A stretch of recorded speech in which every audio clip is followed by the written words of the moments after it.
Howdy y'all, back today with what else? Some more eye candy. Just plowing through the stacks again. Looking for books like this with the old top loaders that I'm trying to rid my collection of. But yes, Detective 437. A beloved childhood book.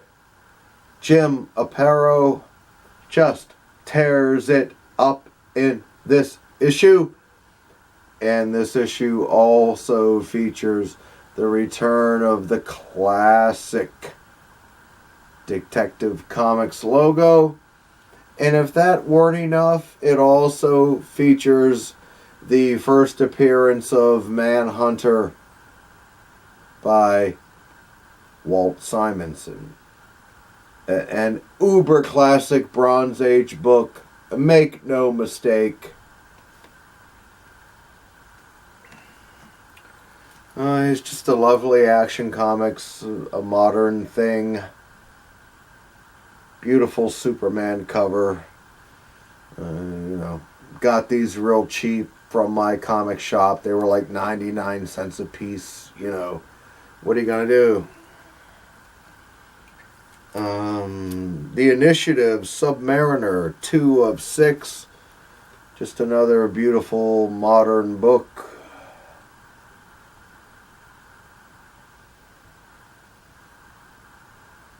Yes.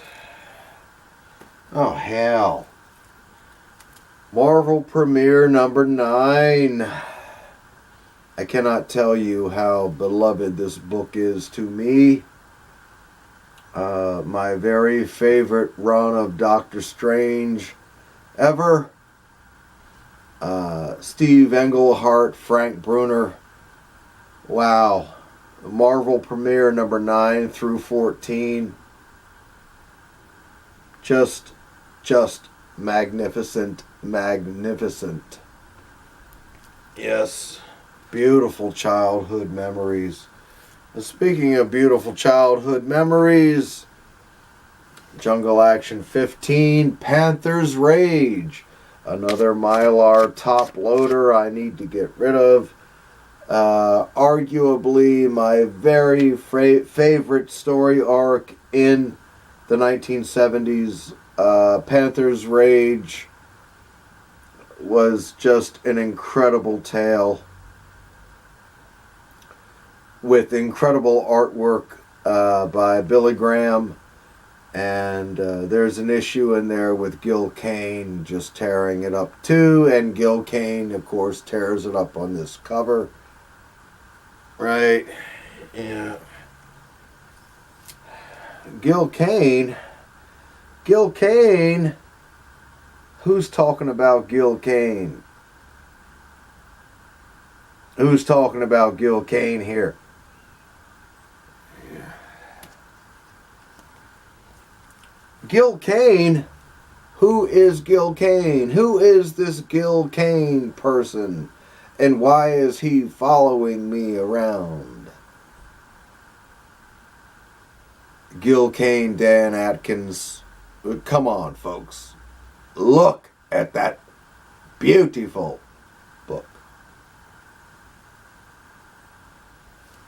Yes. Gil Kane?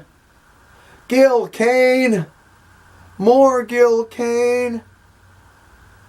Well, of course, more Gil Kane. Of course, more Gil Kane. Of course, more Gil Kane.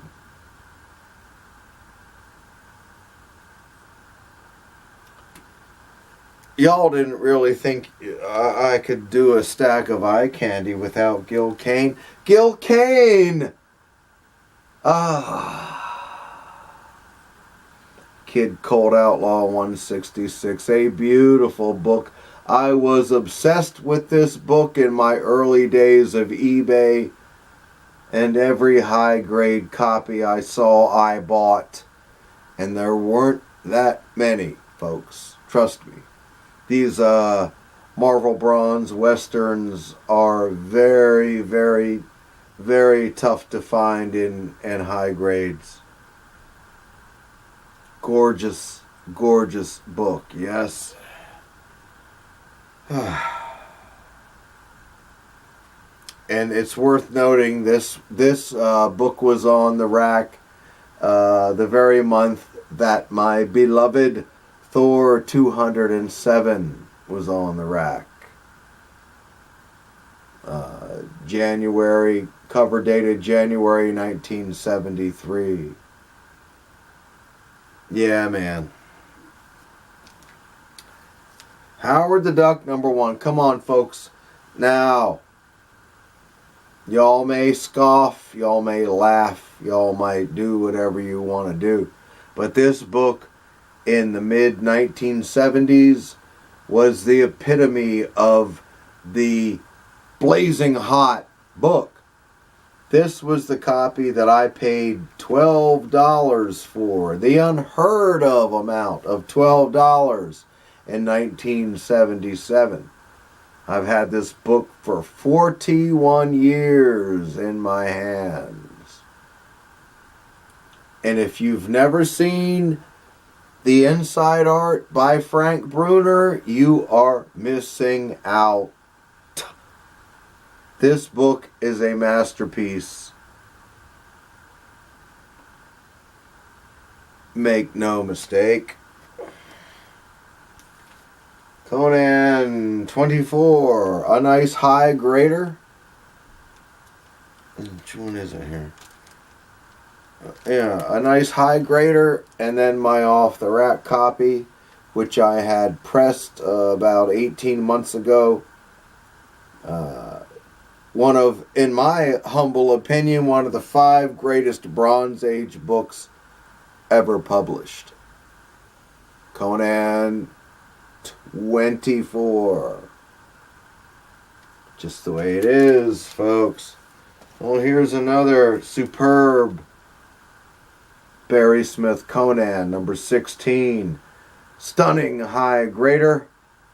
And Barry Smith, with this issue, just tears it up from the cover to the last page. A stupendous, stupendous comic book.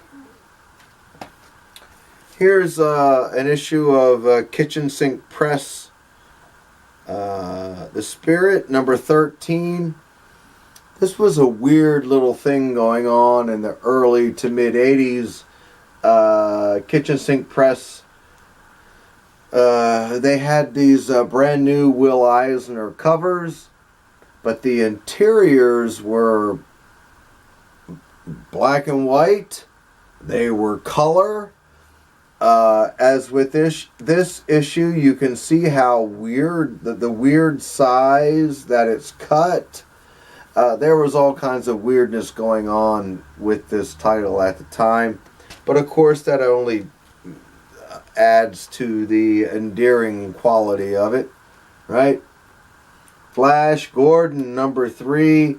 Stunning, stunning Al Williamson cover. And I think Al might even do the art inside. I've had this book since the late 80s. So I've had it for more than 30 years. Gorgeous, high grade magnificence. And this is all about eye candy, right? Here's Army War Heroes. I believe this is #100. Pretty sure, and I'm pretty sure this has appeared in a video or two in the past. It's got, I don't know if we'll be able to see it, but the signature of, I'm assuming, the original owner at the top. If that's going to focus. I hope it does. Right? Yes, again, as with a lot of these books I'm showing here that I'm pulling, it's in one of the old Mylar top loaders that I need to Remylar. Plop number 1. Koch Warehouse copy. I got about half a dozen of these 30 years ago from the Koch Warehouse. This was the best copy I was able to score. Again, in the top loader. Needs to be remylared.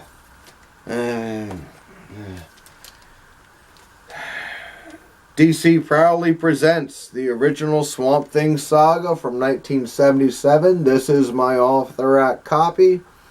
It reprints Swamp Thing number 1 and number 2 and has this beautiful new Bernie Wrightson cover, which is a wraparound cover. Any lover of Swamp Thing or any lover of fantastic comic books needs to have a copy of this in their collection. It is a stupendous book. Speaking of Swamp Thing, here's the Saga of the Swamp Thing number 29, my off-the-rack copy. This issue is stupendous, uber classic on every level. But there's a bunch of y'all out there that I'm sure would like to know that this was the issue. If you notice, there's no comic code stamp on it. This was the issue where DC just said, hey, the book is so awesome and we're just going to publish it. And there you go. So here's Saga of the Swamp Thing 29. A stupendous, uber classic, Bronze Age comic book. Make no mistake. That's just the way we roll. And finally, 2 old Koch Warehouse books with classic Joe Kubert covers. I bought these wholesale back in the late 80s, and these were the best 2 copies I was able to score. I don't know how that lighting is going to work, but these are beautiful, near mint, off the rack, fresh, super supple, super glossy, super sharp, just smooth as glass, beautiful, beautiful books. Right? Okay, y'all, that's it. That was just a little bit more eye candy. So I will see you all later. Bye-bye.